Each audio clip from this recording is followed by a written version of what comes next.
Welcome in Braves Today. BravesToday.com is where you can find us. Braves_today on the Twitterverse. He is Lindsay Crosby. I'm Ben Taylor. And the Braves with another series win. They continue to do so, even against games that, in my opinion, don't count. But I know that's not the case in the record books. It really does count.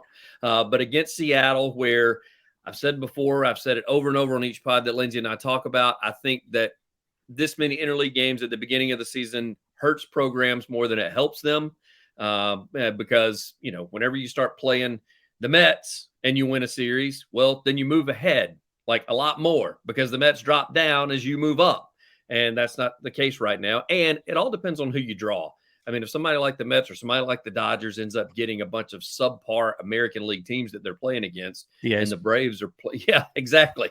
Or the Braves are playing against the Rangers. The Braves playing against the Rangers, who do nothing but win series. And the Blue Jays. And the Blue Jays. And the Orioles, who have second most wins in baseball. So they're doing their job, but they're having to do so at the cost of now 2 pitchers down, but the bat's still doing what they need to do. And this team is just a team that, Lindsay, it's a fight team, in my opinion. Atlanta scoring late in games has been a trend, and it's been a trend for more seasons than just coincidence. Right. And it's a culture thing. And this is you have to be happy about the fact that for the most part, it never really feels like Atlanta is out of any game, because they're going to come in late. They have a chance to score, and it could be anywhere in the lineup. We've seen Orlando Arcia get clutch hits late. We've seen Eddie Rosario do it late.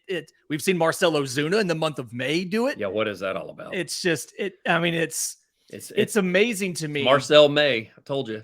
It is Marcel May. What is wild to me is when you look at the splits and what everything's doing in late and close games. Atlanta has 8 home runs in 27 games that have been late and close. And when they are behind, it feels like they're even better when they're behind than when they're ahead. So if you get a lead early, which they've done a ton of, even if the other team comes back and gets a couple back, you feel good Atlanta can come in late and can get some hits, get some runs, and make it close. As I've told people before, it used to be the ongoing joke back in the 80s when the Braves played, even the late 70s, where they would say, all right, we head to the 9th, Braves up 6-1, let's hold them Braves. Now that has reversed.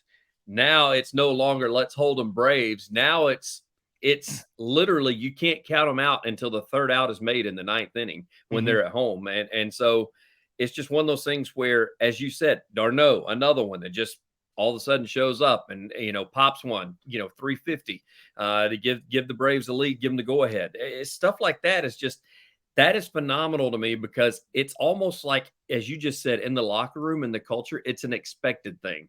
When guys are walking in the locker room, Culberson knew it, but Culberson's back now. He's in. It was great to see him in the dugout over the weekend, and to see a guy like that already has that mentality of never out of the fight. And I think that's fun to watch. I think it's going to pay dividends. That's October mentality baseball also. Yeah. One of my favorite stats is obviously Atlanta's fantastic in the first inning. We know that because you get Ronald Acuña Jr., you get Matt Olson.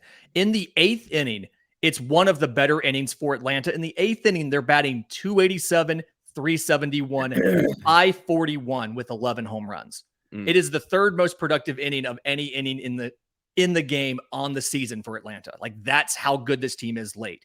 And like we said, that's a culture thing. That's something that is inherent to Atlanta. And that's why not every addition, every guy that's available, Atlanta goes out and gets that guy, because they may not fit the culture. And that's why some guys who don't always perform that well, like Heredia, who was here for 2 or 3 years, that's why they have jobs, because they work with that culture and they fit in well. So love that for Atlanta. You see the results when you see something like this Seattle series, where even if you get down, you can come back and score, and you can take 2 out of 3 from a good team.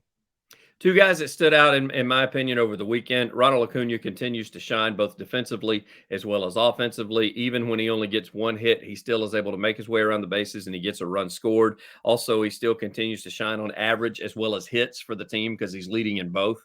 And the other is Olson. I understand he still continues to strike out. There was that quote that got passed around where they said Olson's unhappy. They did that as clickbait because they want you to click on it because they think that it means unhappy with baseball and unhappy with the Braves. He's unhappy with the strikeouts, but it leads the team in home runs. So again, I've told you, we said this before we went on the pod. I'll take a guy batting 220 to 260 that's going to lead the team in home runs and RBIs any day of the week because that's what I'm paying him to do. I'm not paying him to hit singles. I'm not even paying him to hit doubles, even though that's what he's picking up some every now and then. Mm-hmm. I like the fact that even when he's squaring the ball up and it may not get out of the yard, how many times has he hit the warning track this year with a long fly that, could have gotten that? If the wind, just a gust comes, we're talking about a 3-run home run instead of a long out. And if that's July and it's 95 degrees versus it being 77 in early May, that's gone. Talking about those two guys, a stat for those two guys, Ronald Acuña Jr. leads all of MLB qualified hitters. He's 22 of 42 in the first inning. He's got 22 hits. That leads MLB. 15 runs in the first inning. That leads MLB. And we are 16-6 when he leads off the first inning with a hit. That is the effect of having Ronald Acuña Jr. and Matt Olson back to back. All of the runs he's scored, all of the hits he's done, we just jump on pitchers immediately. I feel like I say that in every show, but It's been true in every show. And obviously you see in the stats how crucial that is for Atlanta is Ronald Acuña Jr. getting on, Matt Olson putting the ball into play and bringing him in, even if it's Ronald scoring from first on a single, like what happened the other day. Yeah, I will say this is there are a lot of older people that are probably listening to this podcast that hear this and go, please don't say that. This is Ricky Henderson-esque numbers. This is the threat that Ricky Henderson used to pose for the Oakland A's back when they were a big thing, and everybody goes, okay, tone it down. I'm not saying he's Ricky Henderson. I am saying defensively he's better than Ricky Henderson. I'll put that out there. But I will say, those numbers just prove what you said. He is dangerous, and he's really, and not just that, pitchers, because of his stolen bases. By the way, he's on pace to go just under 70 stolen bases on the year. Yep. If that happens, that'll be absolutely phenomenal. Because of his stolen base, they can't pitch around him. When he leads off, they can't do the whole, all right, we'll just throw it around the plate, hope he fishes for something. They've got to try to go after him at some point, because once he gets on, number one, Olson with a single can plate him from first. Number two, he's on pace to have 67 stolen bases, so they can't keep him at first. Yeah, he could put himself into scoring position. And I want to say something like 11 of his steals or something like that, some ridiculous number, have been in the first inning. Mm-hmm. So even when he does walk or he does get hit by a pitch, because that happens, or whatever, he's put himself in scoring position and we're bringing him in. It's a huge component of this offense that people realize it, but you don't realize how big it is until you hear some of those stats. Back to National League play as another coming home. It's already happened once, but still, I kind of wonder if he's still going to get emotional. Freddie Freeman comes in. I hope he does get emotional, because he is a red-hot Freddie Freeman right now for the Los Angeles Dodgers.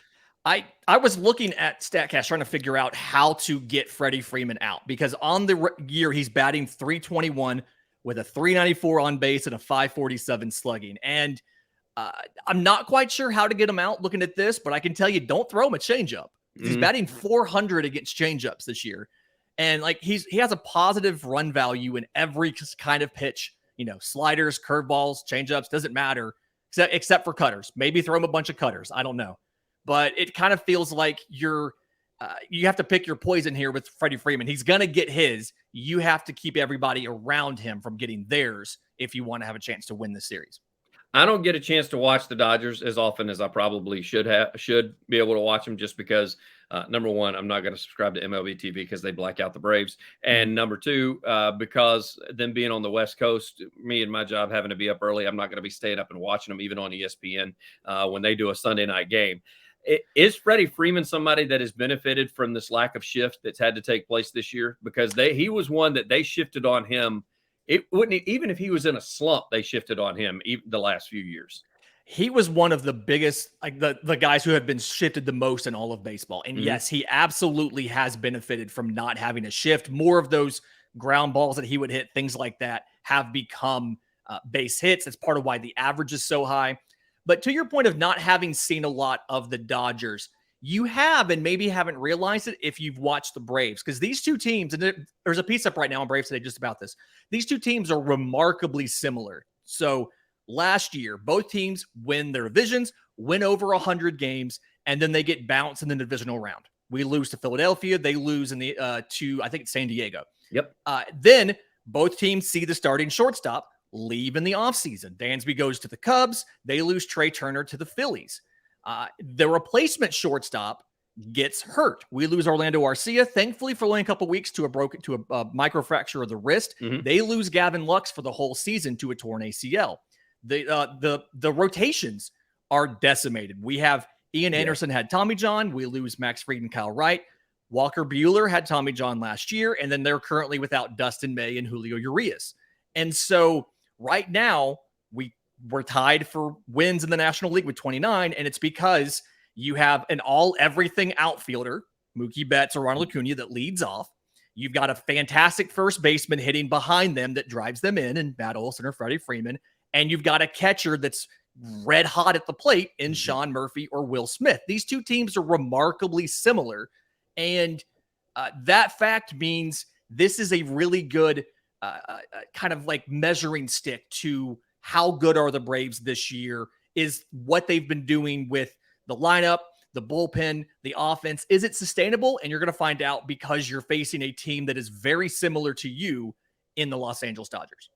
You'd mentioned pitching and them being decimated just like the Braves are. The Braves do have their three starters named Morton, Strider, and Elder, I do believe.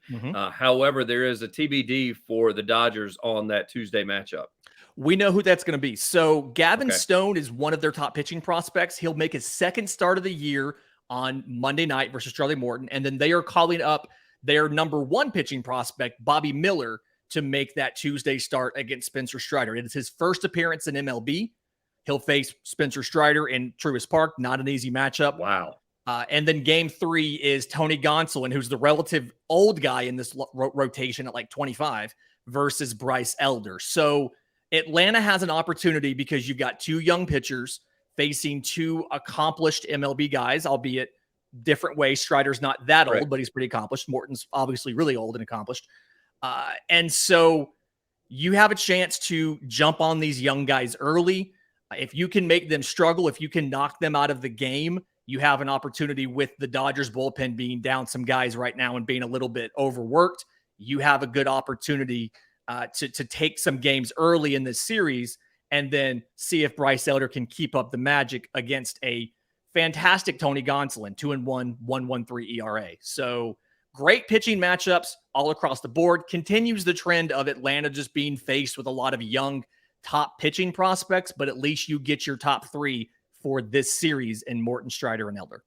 This is me being a fan and saying this. I'm saying 1-2, and the reason being is because I can't stand the Dodgers, and they always have my number, and they always prove me wrong. So I'm hoping that will happen if I say 1-2. Now watch us get swept. Since I said that, I should just gone ahead and said the sweep is what I should have done.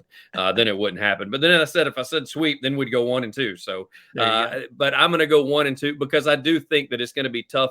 Bright lights facing Strider averaging, double-digit strikeouts per game. Not to say that that's going to happen against the Dodgers because it's a good hitting ball club, but still, that is something where bringing him up on his first start where the nerves are going to be a factor. I don't care what they say. They're going to be a factor. And so if he makes a mistake, Atlanta has the type ball club that can make him pay for that mistake. It's not like he's going up against, one of the worst teams in the league to get his national debut. He's going against one of the best teams in the league. So I'm going to go 1-2, and I'm going to take that Strider game as our 1. I'm going to go 2-1, and I think one of those two prospects are going to surprise us and take a game from us, and I'm going to put my faith in Bryce Elder. I had been waiting for a while for the other shoe to drop with Bryce Elder. I was thinking it was a little bit of smoke and mirrors and a little bit of luck, and it hasn't happened yet. So I'm going to say 2-1. One of those two young guys, either Stone or Miller, will somehow eke out a win, and or their offense will get to our bullpen a little bit. And then watch me be wrong and it actually be 1-2 or a sweep. That's always what happens. But 2-1 for Atlanta. I do think Strider's probably going to end up winning his game, but I'm going to say one of those prospects will come through for the Dodgers. He's Lindsay Crosby. I'm Ben Taylor. Braves Today, bravestoday.com, and Braves_today on the Twitter. Lindsay, as always, thank you, man. Thanks for having me. Chop on.